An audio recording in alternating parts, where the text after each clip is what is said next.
Ya, bismillahirrahmanirrahim. Assalamualaikum warahmatullahi wabarakatuh. Perkenalkan, nama saya Arik Rifki Kifari dengan NRP 53246000028. Dan sekarang saya akan menjelaskan presentasi tentang rekonstruksi 3D. Yang pertama, apa itu rekonstruksi 3D? Rekonstruksi 3D adalah pembuatan model 3 dimensi dari objek atau lingkungan dunia nyata. Dapat digunakan untuk objek yang berbentuk fisik, arsitektur, geospasial, medis, dan lainnya. Proses ini melibatkan pengumpulan data, gambar, video, atau pemindaian, pemrosesan, dan visualisasi. Selanjutnya, kenapa kita menggunakan Python? Karena Python memiliki pustaka yang kuat untuk memanipulasi data dan visualisasi 3D. Dan lalu fleksibilitas dalam pemrosesan data, gambar, point cloud, mesh. Lalu berikutnya adalah mendukung berbagai metode dan algoritma untuk rekonstruksi 3 dimensi. Selanjutnya adalah teknik dari rekonstruksi 3D dengan Python.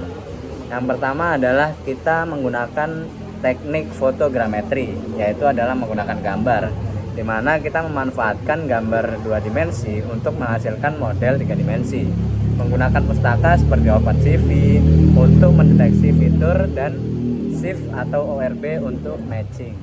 Lalu yang berikutnya adalah teknik point cloud atau menggunakan data titik, yaitu penggunaan data titik 3D yang diperoleh dari sensor lidar atau pemindaian 3D.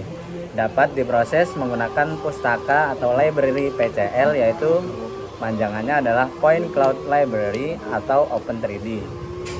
Selanjutnya ada 3D scanning, yaitu pemindaian 3 dimensi untuk menghasilkan titik data dan mengonversinya menjadi model 3 dimensi, dan dapat diproses dengan pustaka MATLAB atau Python Vista. Lalu berikutnya adalah teknik deep learning untuk rekonstruksi 3D, yaitu menggunakan neural networks untuk membuat model 3D dari gambar atau video. Misalnya 3D UNet untuk rekonstruksi volume 3 dimensi. Lalu bagaimana sih langkah-langkah rekonstruksi 3 dimensi? Yang pertama, ada pengumpulan data, yaitu menggunakan gambar, video, atau data pemindaian dari point cloud. Lalu yang berikutnya, yang kedua ada pemrosesan data, yaitu penggunaan algoritma untuk memanipulasi dan mengolah data. Misalnya deteksi fitur, triangulasi, dan penyaliran, dan lain-lain. Berikutnya yang ketiga adalah pembangunan model 3D, yaitu menggunakan algoritma rekonstruksi seperti algoritma Delaunay triangulation atau mesh generation. Lalu berikutnya ada visualisasi, yaitu menggunakan pustaka visualisasi seperti pVista atau Matplotlib untuk menampilkan model 3D yang dihasilkan. Contoh implementasi dengan OpenCV, yaitu langkah 1 menggunakan gambar dari 2 sudut yang berbeda. Langkah kedua adalah deteksi dan pencocokan fitur dengan shift atau ORB. Dan langkah ketiga yaitu melakukan triangulasi untuk mendapat koordinat 3D dengan koordinat, ya contohnya menggunakan import CV2, import NumPy, SMP, lalu menggunakan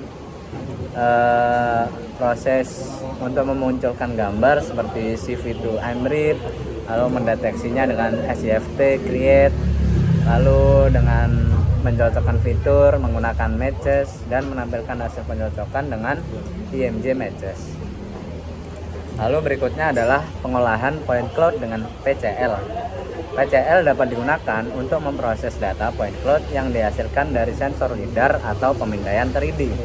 Filter untuk mengurangi noise dan segmentation untuk pemisahan objek, yaitu contohnya dengan import PCL, yaitu dengan membuat point cloud dengan PCL load, lalu menerapkan filter untuk mengurangi noise menggunakan pass-through, lalu menyimpan hasil filter dengan PCL save. Berikutnya adalah visualisasi 3 dimensi dengan pVista, yaitu pVista adalah pustaka Python yang digunakan untuk visualisasi dan pemrosesan data 3 dimensi. Mudah untuk memvisualisasikan mesh atau point cloud, yaitu menggunakan library pVista, import pVista SPV, lalu membaca file mesh 3D dengan mesh pvread dan menampilkan model 3D dengan mesh plot. Selanjutnya ada aplikasi rekonstruksi 3D dengan Python, di mana rekonstruksi 3D digunakan, yaitu 1. Dalam desain produk, membuat top prototype dan model produk sebelum produksi. Lalu yang kedua ada industri film dan game, yaitu kita membuat model karakter atau lingkungan dari game tersebut. Yang ketiga adalah medis, membuat model 3 dimensi dari data medis untuk perencanaan operasi. Yang keempat ada arkeologi, yaitu rekonstruksi situs atau artefak sejarah. Yang kelima adalah pemetaan dan geospasial, yaitu pemetaan area geografis menggunakan lidar.